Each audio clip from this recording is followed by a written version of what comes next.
Good morning. शुरू करें। Kunal sir time से आते हैं कि नहीं? नहीं। 40 में आते हैं। 50 में। 7 बजे।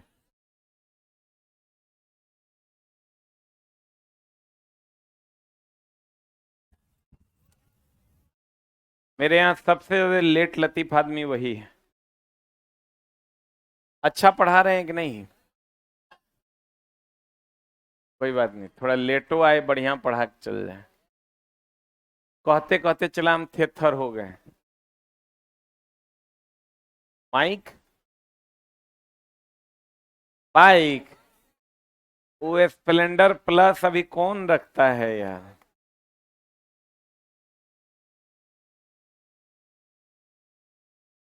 अरे उनको बाइक के लिए अगर पैसा भी दे देंगे ना, तो वो बाइक नहीं लेंगे।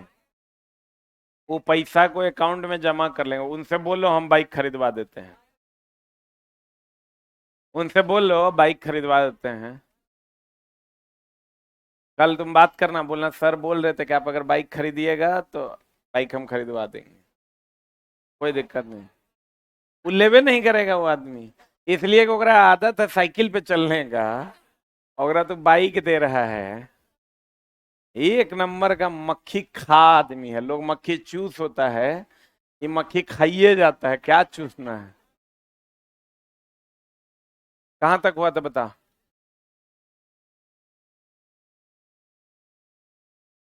लेंस पढ़ाना था ना।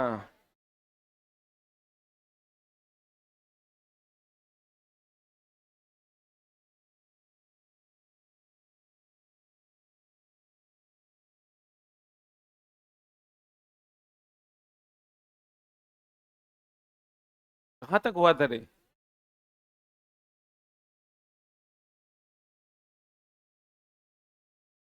लेंस पढ़ाना था। बाकी सब हो गया ना। झूठ बोल रहा है तुम। ये तो साफे झूठ बोल रहा है तुम। क्वेश्चन नंबर कितना तक हुआ था? 34 तक। हाँ एकदम तुम झूठ बोल रहा है। लेंस कैसे पढ़ाना है? अभी बहुत सारा बचा हुआ है।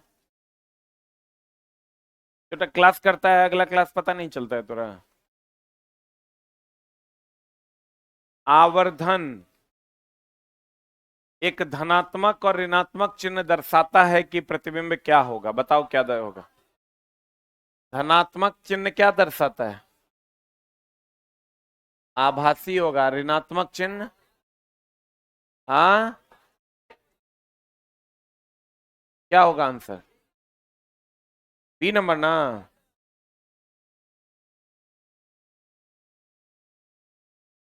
बताओ विकल्प में गोलीय दर्पण यू भी एफ के बीच संबंध को सही ढंग से। यही ना। 1/v प्लस 1/u बराबर 1/f। यहां तक हुआ था। अगले क्वेश्चन की ओर चलते हैं।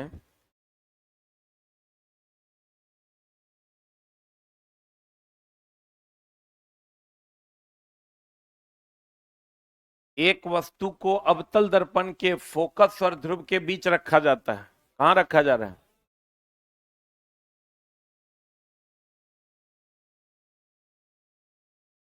पी और एफ के बीच रखा जाता है। तो निर्मित प्रतिबिंब कैसा होगा? आभासी, सीधा और बड़ा। सही है। अगर किसी अवतल दर्पण से 10 सेंटीमीटर की दूरी पर कोई वस्तु है तो u का मान -10 की +10।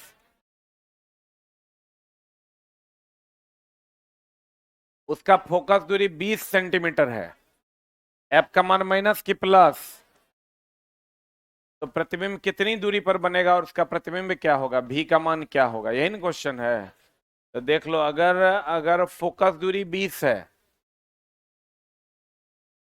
फोकस दूरी कितना है? यहां से यहां तक 20 है। अब प्रतिबिंब कहाँ है? अरे यहां से यहां तक कितना है? 20। अब प्रतिबिंब कहाँ है? 10 पर ना। तो प्रतिबिंब तो पीछे बनेगा। पीछे बनेगा क्या आगे? तो पीछे बनेगा, निकालना कैसे? 1/v+1/u बराबर 1/f। यहां से सब u और f का वैल्यू पुट कर दो, v का मान निकाल दो। बोलो, नहीं आ जाएगा आंसर?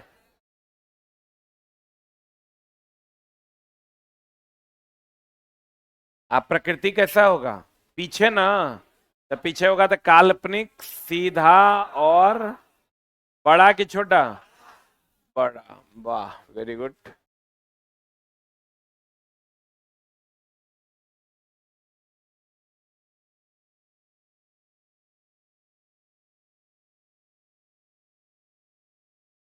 गोलीय दर्पण के पोल पर किरणें सीधी पड़ती है। कहां पर सीधे पड़ रही है? एंगल आई और एंगल आर बनाकर आपतित किरण के विपरीत दिशा में आपतन पथ को पुनः अनुरेखण करती है। देखो, ये गोलीय दर्पण है। ये कौन दर्पण है? कहता है गोलीय दर्पण के पोल पर सीधी पड़ती है, तो एंगल कहीं भी पड़ेगी, कैसे भी पड़ेगी, कोनो दर्पण पर पड़ेगी, तो आपतन कोण परावर्तन कोण के बराबर हो। बताए थे आपको। यानी एंगल आई बराबर किसके हो जाएगा? Angle R. आपतित किरण और विपरीत दिशा में आपतन पथ का पुनः अनुरेखण करती है। जब ये ऐसा आपतित होगा तो आपतन को परावर्तित किरण होगी, तो ये पुनः उसके विपरीत दिशा में आएगी, लेकिन एंगल आई बराबर एंगल आर। यही अगर लेंस होगा तो पार कर जाएगा कि विपरीत दिशा में आएगा? पार कर जाएगा। मेनली कहने का मतलब यह है कि एंगल आई बराबर एंगल आर होगा, चाहे कोई भी स्थिति क्यों ना हो। ये तो बता दिए थे हम आपको। उत्तल दर्पण बोले तो टॉर्च की लालटेन। अवतल दर्पण बोले तो टॉर्च।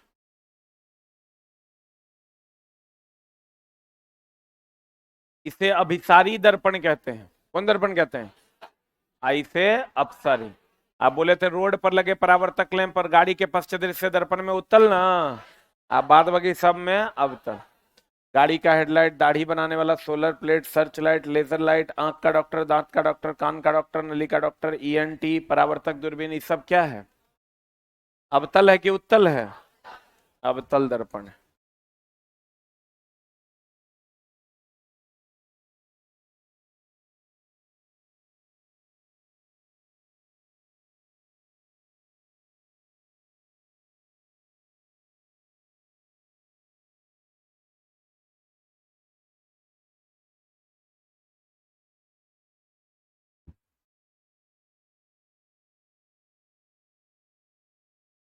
रिमोट जो है ना,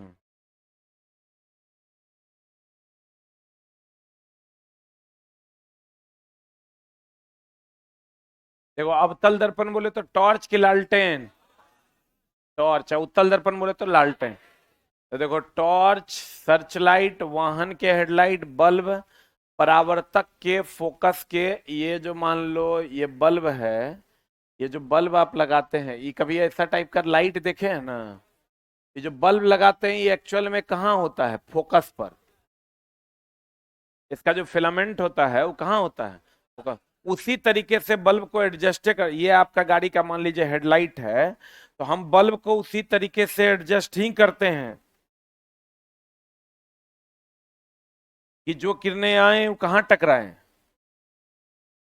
अब फोकस पर टकराएगा तब ना आगे जाएगा।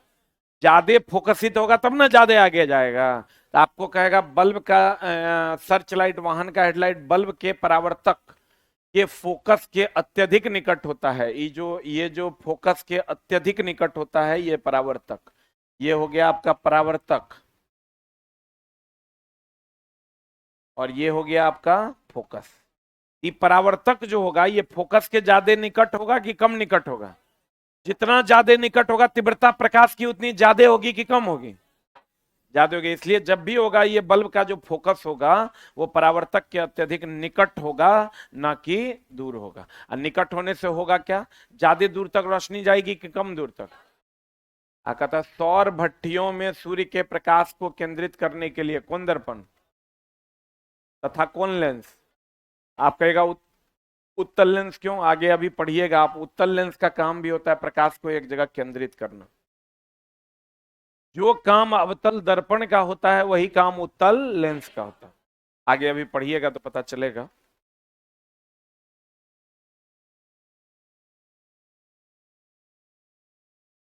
कार का पश्च दृश्य दर्पण बता किसका होता है? कौन दर्पण? उत्तल दर्पण। ये खाली हमरे में फंसता है कि नहीं, और किसी में नहीं फंसता है? ऐसा क्यों हो रहा है? हमको लगता है मेरे पीपीटी में ही प्रॉब्लम है, लेकिन बाकी लोग तो पीपीटी नेक्स्ट करते हैं हो जाता है। अच्छा अच्छा, रुको न। उपाय तो सब चीज करना है। ये हमको लगता है फोटो वगैरह जो डाल दिया है ना, इसलिए ऐसा हो रहा है। बताओ, दंत चिकित्सक आमतौर पर किस दर्पण का उपयोग करते हैं? अवतल के उत्तल? पक्का? अब आ जाओ लेंस पर।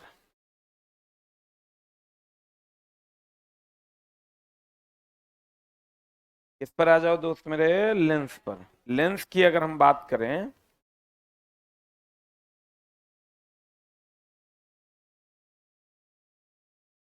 तो लेंस अलग अलग प्रकार का होता है। एक होता है उत्तल लेंस। कौन लेंस? ये ऐसा होता है। एक होता है समतलो उत्तल लेंस।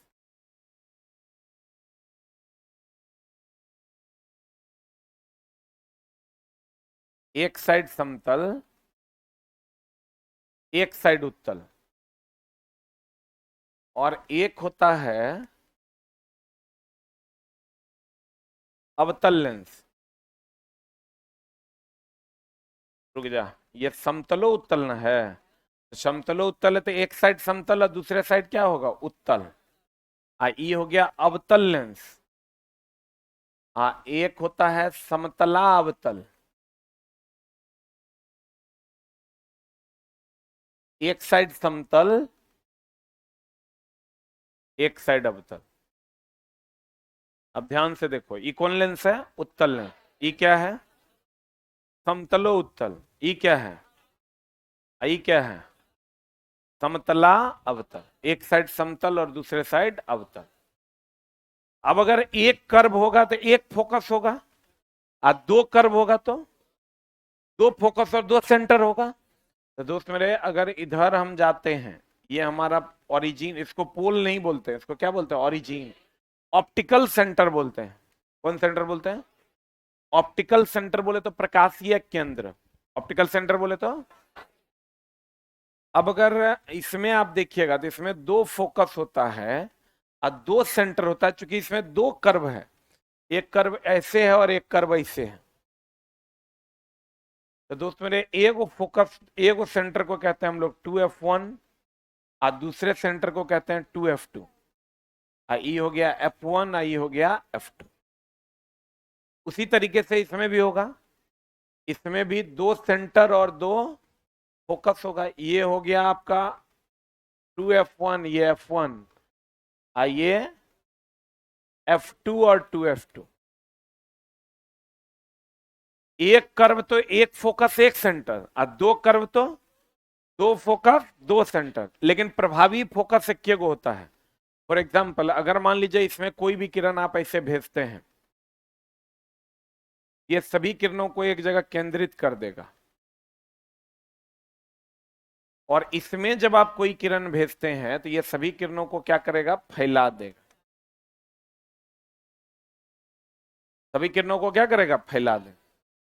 उत्तल लेंस में अगर सभी किरणें, हम कोई भी किरण भेजते हैं तो वो एक जगह केंद्रित कर देगा। कौन लेंस में? उत्तल लेंस।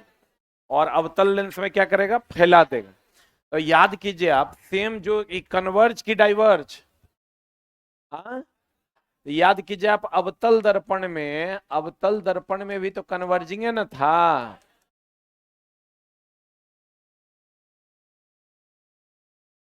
और उत्तल दर्पण में तो डाइवर्जिंग है ना था।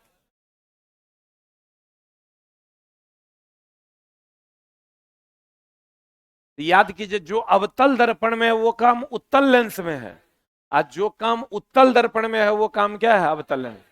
हम ये कह सकते हैं ये दोनों को कन्वर्जिंग की डाइवर्जिंग, अपसारी ना, डाइवर्जिंग, आई दोनों को क्या कह सकते हैं, कन्वर्जिंग। हम ये कह सकते हैं कि अवतल दर्पण और उत्तल लेंस कन्वर्जिंग है, और उत्तल दर्पण और अवतल लेंस डाइवर्जिंग है। बोलवे नहीं करेगा। तो ये उल्टा होता है, लेंस में जो है उल्टा होता है। आज जो काम अवतल दर्पण में करते हैं वो काम कहाँ करते हैं, उत्तल लेंस में। आज जो काम उत्तल दर्पण में करते हैं वो काम कहाँ करते हैं, अवतल लेंस। आप याद कीजिए, उत्तल दर्पण में प्रतिबिंब कैसा बनता था, वस्तु के सभी स्थान के लिए काल्पनिक, सीधा और छोटा ना। सेम काम होगा इसमें भी, अवतल लेंस में वस्तु के किसी भी स्थान के लिए हमेशा काल्पनिक, सीधा और कैसा बनेगा, छोटा। इसका काल्पनिक इधर बनता था, इसका काल्पनिक इधर बनेगा। अब जो 6 कंडीशन इसमें होता था, 1 नंबर 1 नंबर, 2 नंबर 2 नंबर, वो कहानी इसमें बनेगा, किसमें, उत्तल लेंस में। अब उत्तल लेंस में अगर हम बात करें, और एक चीज का और ध्यान रखना उत्तल लेंस में, कि अगर कोई किरण मुख्य अक्ष के समानांतर आ रहा है तो वो कहां मिलेगा, फोकस पर। और अगर फोकस से आएगा ना तो मुख्य अक्ष के समानांतर हो जाए, किसमें, किसमें। और अवतल दर्पण में अगर जाओगे तो अवतल दर्पण में भी तो यही होता था, कि अगर कोई किरण जो है मुख्य अक्ष के समानांतर जाएगा तो फोकस पर मिलेगा, अब फोकस से जाएगा तो मुख्य अक्ष के समानांतर। बोलो, इसको लिख लो। देखो कभी कभी क्या करता है, रुक जा रुक जा, कभी कभी फोकस को बिंदु स्रोत भी लिखता है। फोकस को क्या लिखता है, बिंदु स्रोत। दोनों फिगर बना लो।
हेलो, हो गया।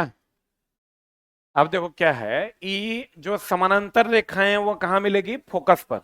आज जो फोकस से आएगी वो कहाँ मिलेगी, समानांतर। ये जो फोकस है ना दोस्त, ये इसी को बिंदु स्रोत भी कहते हैं। क्या कहते हैं इसको। कभी कोई क्वेश्चन फंसा देता है कि बिंदु स्रोत से आने वाली जो रेखाएं हैं, कहां से आने वाली रेखा है, बिंदु स्रोत से जो आने वाली रेखा है वो क्या होगी, तो हम कहेंगे मुख्य अक्ष के क्या होगी, समानांतर। मुख्य अक्ष के क्या होगी, समानांतर।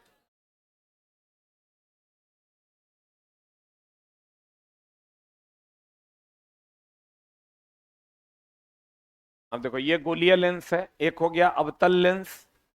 कौन लेंस, एक समतला अवतल। अवतल हो गया ऐसा, और समतला अवतल हो गया ऐसा। एक हो गया समतलो उत्तल, एक साइड समतल दूसरे साइड उत्तल। एक हो गया क्या, उत्तल। एक हो गया क्या, उत्तल। अब देखो उत्तल लेंस में अगर हम बात करें, उत्तल लेंस में कि प्रतिबिंब कैसा बनता है, तो ध्यान से देखना। ये आपका है उत्तल लेंस की हम बात कर रहे हैं।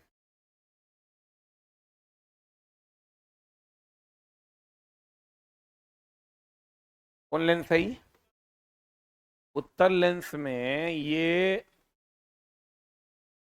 प्रतिबिंब कैसे बनेगा, देखो पोजीशन क्या क्या है। एक है अनंत, 2f1, f1, f2, 2f2, अनंत। अगर हम वस्तु को कहां रखते हैं, अनंत पर रखते हैं, तो दूसरी ओर कहां बनेगा, फोकस पर। अनंत, अब पोजीशन देखो, एगो तो अनंत पर रखेंगे, अनंत और 2f1 के बीच रखेंगे, 2f1 पर रखेंगे, 2f1 और f1 के बीच रखेंगे, f1 पर रखेंगे, f1 और o के बीच रखेंगे। कितने ना कंडीशन है। याद करो तुम, अवतल दर्पण में भी 6 कंडीशन था, इसमें भी 6 कंडीशन है। अनंत पर रखेंगे तो वहां कहां बनता था, अवतल दर्पण में अनंत पर रखते थे तो कहां बनता था। याद करो, ये फोकस था, ये सेंटर था, ये अनंत था। अनंत पर रखते थे तो फोकस पर ना बनता था। यहां भी अनंत पर रखेंगे तो कहां बनेगा, फोकस। अब एक कदम वस्तु इधर खिसकेगा, एक कदम प्रतिबिंब इधर खिसकेगा। इधर भी पोजीशन, एगो फोकस है, एगो फोकस और 2f2 है, एगो 2f2 है, एगो 2f2 और अनंत है, एगो f अनंत है। तो जब अनंत पर रखेंगे तो फोकस पर, अनंत और 2f1 के बीच रखेंगे तो f2 और 2f2 के, और 2f1 पर रखेंगे 2f2 पर, और 2f1 और f1 के बीच रखेंगे 2f2 और अनंत के बीच, f1 पर रखेंगे कहां पर, अनंत पर, f1 और o के बीच रखेंगे, उसी तरफ बनेगा जिधर बनता था। इसमें क्या होता था, इसमें जब यहां रखते थे तो दर्पण के पीछे ना बन जाता था। इसमें ऐसा नहीं होगा, जब ये पोजीशन होगा तो यहां होगा। आप देखो, एक नंबर, एक नंबर है, दो नंबर, दो नंबर है, तीन नंबर, तीन नंबर, चार नंबर, चार नंबर, पांच नंबर, कितना नंबर, पांच, छ, छह नंबर। बोलो हाँ। ये बताओ कैसा, छोटा कि बड़ा, ए बराबर, जैसे वहां सेंटर पे बनता था ना बराबर, वैसे यहाँ कहां बनेगा बराबर, 2f2 पर। इधर, और ये बनेगा वास्तविक, उल्टा ना, ये बनेगा काल्पनिक, सीधा और बड़ा। बोलो हाँ। और इसका मतलब जो काम अवतल दर्पण में किए वो काम उत्तल लेंस में हो रहा है कि नहीं हो रहा है, हो रहा है कि नहीं हो रहा है। और उत्तल लेंस में ही हो गया। अवतल दर्पण में अगर आपको याद होगा,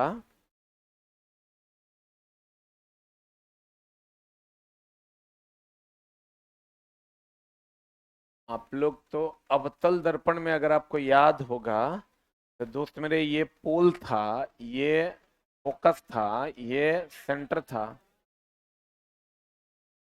अनंत पर रखेंगे तो कहां बनेगा? फोकस था। अनंत और सी के बीच रखेंगे, एफ और सी के बीच। सी पर रखेंगे, सी पर। सी और एफ के बीच रखेंगे, सी और अनंत के बीच। एफ पर रखेंगे, एफ और पी के बीच रखेंगे, दर्पण के पीछे। याद है? आई प्रतिबिंब कैसा बनेगा? छोटा। ई कैसा बनेगा? आई कैसा बनेगा?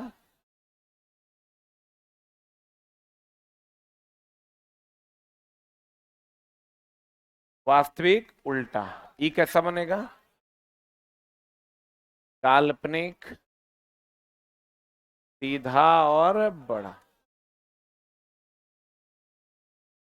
बोलो। और ये तो उत्तल लेंस में जो 6 कंडीशन था, और उत्तल दर्पण और अवतल लेंस में प्रतिबिंब जो बनेगा, ये कैसा बनेगा? काल्पनिक सीधा और छोटा ना। बोलिए।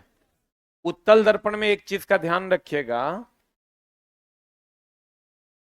दोस्त, पढ़ाना बहुत आसान है, पढ़ा के मेरिट बनवाना ना बहुत मुश्किल है। उसके लिए आप, तुमको तो पता नहीं चलेगा, चलक के तौर ले लिया। तो इतना छोटा चूजा है अभी, ये तो अभी पढ़ने ही आया है। तोरा की एक नंबर से गड़बड़ाएगा ना, तोरा पता नहीं चलेगा कि अभी बताओ, अभी हम तोरा जो बता रहे हैं, ये तो तोरा को थोड़े पता चलेगा कि पढ़ना है कि नहीं पढ़ना है। और जब तक तोरा पता चलेगा तब तक हम तोरा पास रहेंगे थोड़े। और तोरा हिम्मत है कि आके फिर हमरा कह देगा कि ये बात कहीं नहीं पढ़ा है। सामने आएगा तो पेन में मुद देगा। लेकिन हम अपनी ईमानदारी 100% कायम रखते हैं कि कल होके तुम हमरा करियाओ नहीं कि मास्टर फलना बात हमरा पढ़ाया नहीं। न तो अगर टीचर तुम समझो कि अभी हम तोरा बहुत बात ऐसा है जो तोर किताब में नहीं है। तोर किताब क्या, हम ही ने किताब लिखे हैं। हमरा तो सब पता है कि बात ओकरा में है। आ कहाँ का फोकस को बिंदु स्रोत कहते हैं, कहाँ लिखल है? नहीं नहीं लिखल। तोरा नहीं पढ़ाएंगे, तोरा कहिया पता चलेगा? कहियो नहीं पता चलेगा। जया कहियो क्वेश्चन बनाएगा तो हमरा दूगो गरिया लेगा, ये बात मास्टर ने पढ़ाया। तो पढ़ाना बहुत आसान है, लेकिन पढ़ा के मेरिट तक पहुंचाने के लिए बहुत टफ है। उसके लिए हमको खुद एनसीईआरटी पढ़ना पड़ता है, और तबे तुम्हारी बनेगा। अभी जो तोरा हम बता रहे हैं, अभी तो बता दिए तोरा कितना बढ़िया से। देखो किताब में भी लिखा है काल्पनिक सीधा और छोटा। लेकिन जो नहीं लिखा हुआ है वो ये है कि ये जो उत्तल दर्पण में जो प्रतिबिंब बनता है वो हमेशा पी और एफ के बीच बनता है। ये क्वेश्चन से देखो आसान कितना हो जाएगा। तुमको जब भी देगा कि u का मान मान लो वस्तु दूरी -10 सेंटीमीटर है, f का मान मान लो दे दिया तो 20 सेंटीमीटर है, तो कहेगा v का मान कितना होगा, प्रतिबिंब दूरी कितना होगा। तो आपको पहला ऑप्शन दे देगा 10 सेंटीमीटर, दूसरा ऑप्शन दे देगा 30 सेंटीमीटर, तीसरा ऑप्शन दे देगा 40 सेंटीमीटर, और चौथा ऑप्शन दे देगा 60 सेंटीमीटर। तो आपको पता है जब भी बनेगा फोकस और पोल के बीच बनेगा। अब फोकस दूरी है यहाँ से 20, तो जब भी प्रतिबिंब दूरी होगी 20 से कम होगा। अब 20 से कम एक ऑप्शन है, 10 आंसर हो जाएगा। तब जाके आपका सवाल बनेगा, नहीं तो आपका सवाल बनेगा नहीं। एकदम मामला फंसने फंसना है, नहीं फंसने का कोई बात नहीं है। अब इसी में क्या करेगा बच्चा, वो इसको सॉल्व करके अब जो आंसर आए, हम तो ये बोले कि आंसर जब भी आएगा 20 से कम आएगा, तो हम अपने मन सेट किए हैं दोनों वैल्यू। अभी नहीं कि तू सॉल्व करने लग लेंगे सर 10 ने आ रहा है, लेकिन हम अपने मन से वैल्यू को सेट किए हैं। अब इसी में जो बच्चा सही से नहीं पढ़ा है वो क्या करेगा, यू और एफ देख लेगा, वो खट से लगाएगा 1/v + 1/u = 1/f। अब एक सॉल्व करना शुरू कर देगा, एलसीएम लेगा, एलसीएम लेके फिर पलटे, अगर नहीं पलटा तो बिना पलटे भी एगो ऑप्शन दिया हुआ रहता है, एगो पलट के भी ऑप्शन रहता है, एगो 10 भी रहेगा, एगो 1/10 भी रहेगा। उन सभी जगहों से थोड़ा बचा के जो है निकालना ही एक सच्चे शिक्षक का काम है। अब इसी में क्या करेगा ना, एगो 10 ऑप्शन में दे देगा, एगो 1/10 दे देगा। अब लड़का आओ ने देखा ताओ, खट से एफ का मान आया, 1/f का मान आया 1/10, खट से 1/10 मार दिया, जबकि एफ का मान पूछ रहा था। एफ का मान तो पलटी मारेंगे तब ना 10 आएगा। बोलो रे। हम लोग सच पूछो तो सही टीचर 2 साल पहले बने हैं, बाकी 6-7 साल तो हम अपने सीख रहे थे, क्योंकि चीजें बहुत उलझी हुई हैं। इतना आसान नहीं, आप एनसीईआरटी को पढ़िएगा ना, इतना माइनर में। और क्वेश्चन देखिए, क्वेश्चन भी अगर आपको बनाने के लिए दे तो बहुत बच्चा का अलग अलग अटेम्प्ट करने का तरीका होता है। जैसे उसको दे दिया यू का मान दे दिया 20 सेंटीमीटर, -20, और अवतल दर्पण दे दिया। कौन दर्पण दे दिया? एफ का मान दे दिया तुमको 10 सेंटीमीटर, -10 सेंटीमीटर। कहेगा भी का मान कितना होगा? तो बच्चा इससे अंदाजा लगाना है आपको कि अगर 10 पर फोकस है, अब 20 पर वस्तु है, इसका मतलब सेंटर पे वस्तु है। पता नहीं बुझा रहे हैं कि नहीं? जैसे ये रूम में पढ़ सब रहा है, हम ही पढ़ा रहे हैं चला, लेकिन किसी को समझ में आएगा, किसी को नहीं आएगा। तो डिपेंड करेगा कि पीछे आपने कितना कुकर्म किया है, अभी आप क्लास में हैं कि बाहर घूम रहे हैं। ये बात समझ में आ रहा है थोड़ा? हम यहां से यू और एफ देखेंगे, आप भी का मान सीधे मार देंगे -20 सेंटीमीटर, कुछ नहीं करेंगे, आंसर आ जाएगा। कैसे किए हम? पता चला? तेरा पता चला? हाँ? नहीं, क्योंकि क्लास में है नहीं तो कैसे पता चलेगा? आप पीछे छोटा सा पढ़ा नहीं है तो यो नहीं पता चलेगा। ये कितना लोगों को पता चल गया? ये दोस्त मेरे अवतल दर्पण है, और अवतल दर्पण में बताओ तो सेंटर पे वस्तु रहेगा तो प्रतिबिंब कहां बनता है? सेंटर पे ना। तो तुमको एफ का मान दे दिया है 10, यू कह रहा है 20 पर है। इसका मतलब यू जो है वो कहां है? सेंटर पे ना है? नहीं है। तब प्रतिबिंब भी तो सेंटर पे बनेगा, तब प्रतिबिंब भी दूरी भी तो 20 से होगी। अरे तो यो एक नहीं बुझाया, गर्दन काट के नलवा में भसा देंगे। अच्छा एक बात बताओ, क्लास रेगुलर की है? समस्या ये है कि सोच के ही बैठल है कि हमारा नहीं बुझाएगा, हम तो कंपटीशन के लायक है ही नहीं, हमारा फिर घर घूम के जाना है। पहले से मेंटली एडजस्टेड है। नहीं जाना है? नहीं जाना है तो बताओ।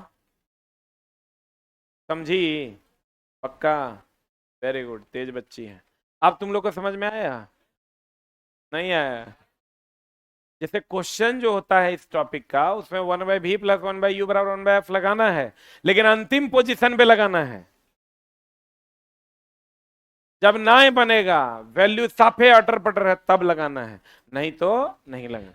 आपको क्या करेगा ना, यहां दे देगा आपको कि ये क्वेश्चन दे देगा आपको, u का मान -20 है, v का मान दे दिया -20। ई तो हम बूझ गए कि सेंटर पे होगा वस्तु, तभी ना u और v बराबर होगा हो। कहां होगा वस्तु? अरे कहां होगा वस्तु? सेंटर पे होगा तब ना u और v बराबर है। कहां होगा? सेंटर पे होगा तब ना u और v बराबर है। आपको कहेगा यहां से बताइए, तब तुमको वैल्यू दे देगा, मान लो 30 सेंटीमीटर, 30 सेंटीमीटर। एफ का मान पूछेगा तुमसे कितना। हाँ सुतो तुम, समझे? ये 1.5 किलो मुर्गी सब नड़ेल कहीं का। हाँ, टेंशन नहीं लो। या होगा ना, बर्तन जब भोरे भोर मांजेगी, पानी जब छुएगी, नींद भक भक खुल जाएगा। बर्तन काट, छटपट छटपट छटपट छटपट करेंगे। दानव दैत्य दारुण कहेंगे। बताओ रे, स्टैंड अप।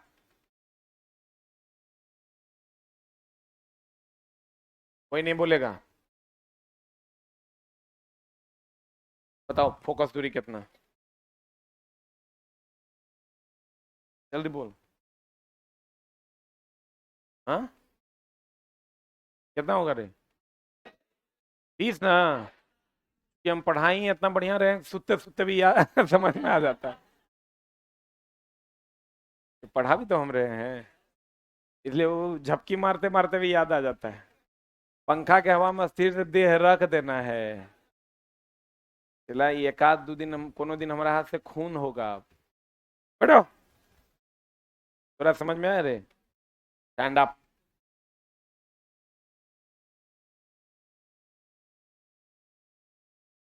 ये 80 है, ये भी 80 है। ये कितना होगा? हाँ पक्का ना? बैठो। ये समझ में आया तुम लोग को? नहीं आया? ये वो सवाल का और अंदाजा लगाओ। ये चला तोरा एग्जाम हॉल में सुपर फास्ट एक्सप्रेस बना देगा। ये जो है ना, सुपर फास्ट एक्सप्रेस, जब तक लोग 1/v। हेलो, कौन?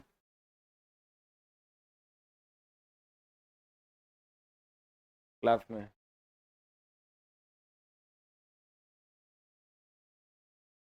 जैसे जब तक लोग 1/v प्लस 1/u बराबर 1/f करेगा, तब तक तो अपने क्वेश्चन कहेगा कि हम आंसर हमरा मार लो।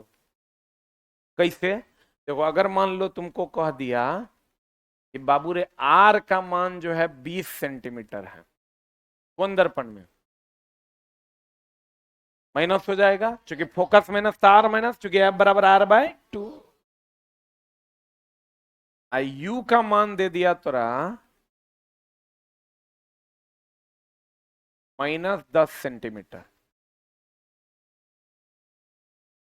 तो प्रतिबिंब कैसा बनेगा?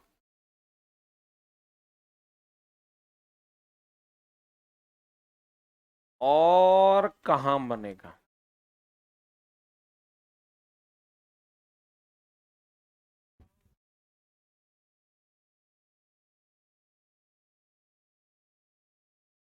R-20 है तो एफ का मान कितना हुआ? 10। 10 पर वस्तु है, यानी फोकस पर है वस्तु। अब फोकस पर है तो कहां बनेगा? अनंत पर। अनंत पर कैसा बनता है? काल वास्तविक उल्टा बड़ा। आंसर क्या हो जाएगा? वास्तविक उल्टा बड़ा।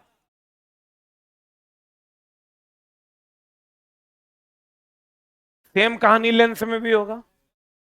सेम कहानी किस में होगा? लेंस में। समझ में आया कि नहीं आया? आया? आप कितने लोगों को समझ में आया? Very good. वो सबसे ज्यादा गुस्सा इस धरती पर लड़की सब पर आता है। भाईजान तोरा से दुश्मनी नहीं है कोई। हमको ये लगता है कि सबसे मम्मी लोग को हम देखे हैं ना, 2 बजे रात को पापा आते हैं, कहते रोटी बेल।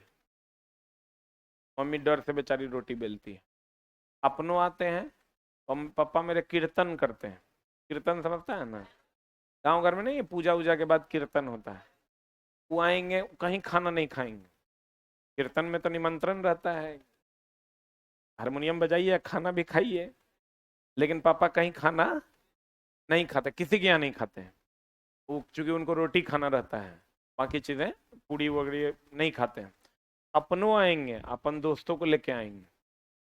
जो पापा के मित्र है, जो वैष्णव सिंगल है, और लेके आएंगे।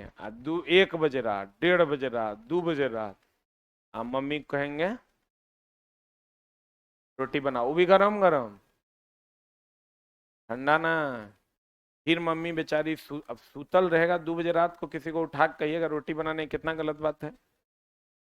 हम जब घर पे थे एक बार, तो ऐसे ही आए 1:30 बजे रात को। मम्मी पूरा जी बेटा मेरा साथ है, हमको क्या टेंशन है, पूरा तन गई हो कि नहीं बनाएंगे।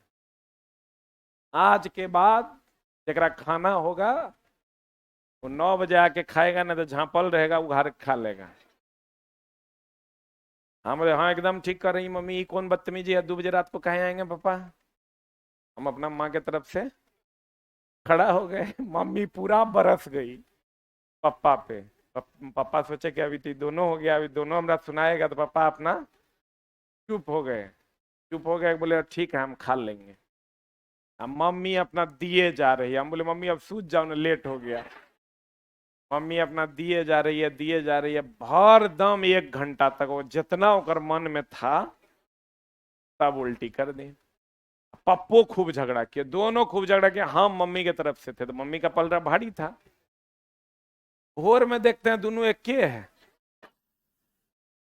हम बोले आई साला, दोनों देखते हैं द्वार पर बैठल है, पान लगा के खा रही। हम जब उठे सूत के, 3 बजे सूते तो हम 9 बजे उठे।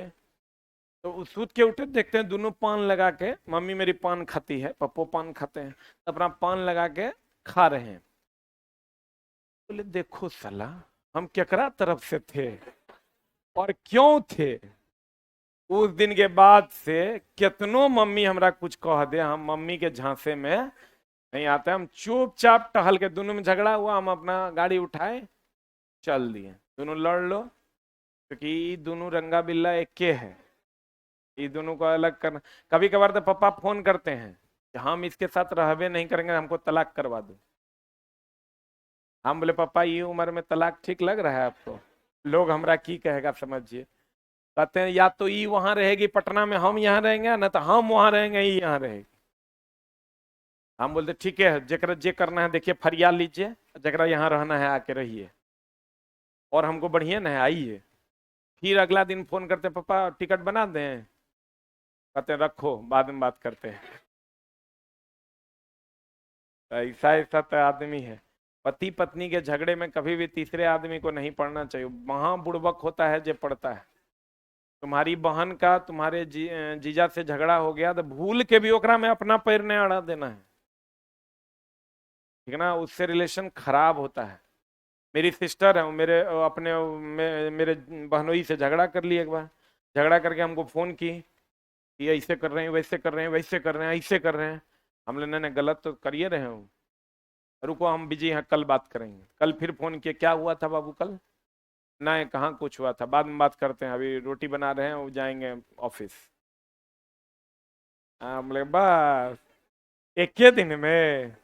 तो इसलिए कभी भी चला, तुम्हारी बहन का तुम्हारी माँ का अगर अपने पति से झगड़ा हो तो उसमें अपना इंगेजमेंट साफे नहीं रखना है। ये नहीं कि हम बहन के भाई हैं, चुपचाप टहल के चल जाना है, ना तो वही घर टूट जाता है, ठीक ना। उस घर को तुम फिर बसा नहीं पाओगे, इसलिए कभी भी भूल के भी काम नहीं करना। तुम्हारी बहन का अगर झगड़ा हो रहा है उसके पति से, तो बोलना ठीक है कल बात करेंगे। 2 दिन बाद फिर फोन करना, जहां था तुम इंटरफेयर कर दिया तो बहुत खराब बात हो जाएगा। इसलिए कभी भी काम नहीं करना, जनहित में जारी है। अब देखो, जीवन का पाठ पढ़ाना भी तो मेरा ही काम है। कितना घर का झगड़ा देखो हम खत्म करवा दिए।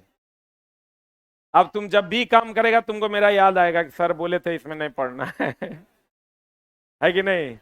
आप देखिए, यहां तक कोई दिक्कत है, बोलिए ना हो तो ये बना लीजिएगा। अंदाजा लगाना है कि वस्तु कहाँ है, प्रतिबिंब कहाँ है, अब बनेगा कहाँ। ठीक है, बोलिए क्या चीज। 3D पिक्चर में वो तो होलोग्राम या होलीग्राफी है, वो अलग मामला है, अभी पढ़ाएंगे, लाइट में ही पढ़ना है। जी जनाब बोलिए, इधर आइए। वो कुछ नहीं, उसका लैंग्वेज एरर है, इसीलिए आपको दिक्कत हो रहा है। अब जब भी होगा एक लाइन आप ये समझ लीजिए कि आपतन कोण किसके बराबर होगा, परावर्तन कोण। वो लिखने का सेंस थोड़ा सा अलग है, अगला लाइन जो है ना, नेक्स्ट लाइन, उसमें थोड़ा सा एरर। आवर्त क्वेश्चन समझ में नहीं आया, अच्छा वो समझा देंगे हम फिर से, मेरा तो यही काम है। आइए आप इधर आइए, क्या दिक्कत हो गया आप बताइए। 35 नंबर, 35। क्या है बाबू 35 में। आइए ना इधर आइए ना, हम समझाते हैं, काहे टेंशन ले रहे। इसी के लिए तो हम हैं। ये क्वेश्चन में आप लोगों को डाउट भी है, देखे तो क्या डाउट है, जैसे कुछ डाउट होगा ना।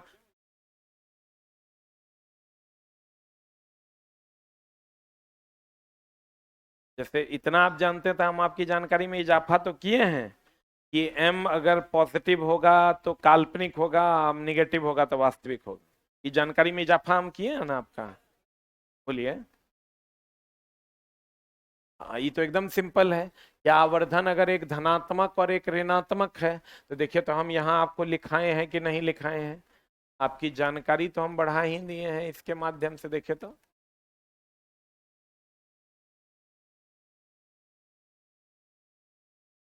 धनात्मक होगा तो कैसा बनेगा, काल्पनिक। और ऋणात्मक होगा तो कैसा बनेगा, वास्तविक। लिख तो दिए हैं हम। बोलिए क्या हो। यही ना बात है। हम बोले भी थे कल्पना हमेशा कैसी होती है, धनात्मक। वास्तविकता हमेशा ऋणात्मक। काल्पनिक प्रतिबिंब जब भी होगा कैसा बनेगा, सीधा। वास्तविक प्रतिबिंब जब भी बनेगा उल्टा।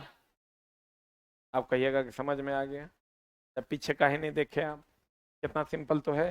हम दोनों अलग अलग लिखा दिए हैं, कब छोटा कब बड़ा, कब काल्पनिक कब वास्तविक।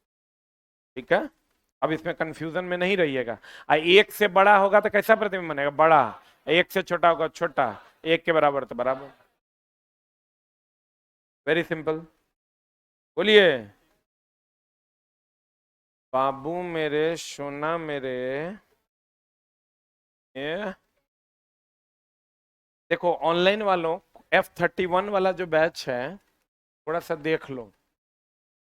F31 का फिजिक्स और मैथ एक ही टाइम में चल रहा है। Physics and math same time में 9 बजे से चल रहा है। तो आप कोई एक क्लास को लाइव कर लीजिए, कोई एक क्लास को रिकॉर्डेड कर लीजिए। दो ही चैप्टर चूंकि बचा हुआ है फिजिक्स में, इसके बाद 3 चैप्टर बचा है। 3 चैप्टर में मैग्नेट और मॉडर्न, तो एक ही चैप्टर हम उसको मानते हैं। एक चैप्टर लाइट बचा है, कुल में सॉरी करंट। तो दो दो तीन चैप्टर बचा हुआ है। 10-12 क्लास में फिजिक्स खत्म हो जाएगा। तो खत्म हो जाएगा उसके बाद आपका फिर केमिस्ट्री खत्म हो ही गया है, फिजिक्स हो ही गया, सिर्फ आपका बायो बचेगा। ये दोनों में से कोई एक आप लाइव कीजिए, कोई एक आप रिकॉर्डेड कीजिए, आपके लिए ज्यादा बेहतर होगा। अगर F31 वाले बैच का कोई और क्वेरी है तो आप हमको बता सकते हैं।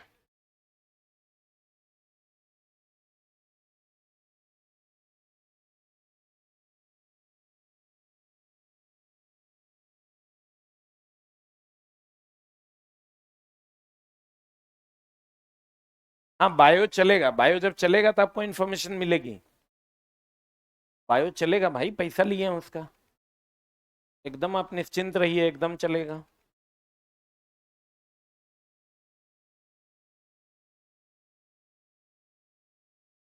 आप लोग का खाली फिजिक्स से ना हुआ है, केमिस्ट्री बाकी है, बायो भी बाकी है। Very good. कोई एक पेपर स्टार्ट करेंगे इसके बाद। आज की कार्रवाई यहीं तक। Thank you.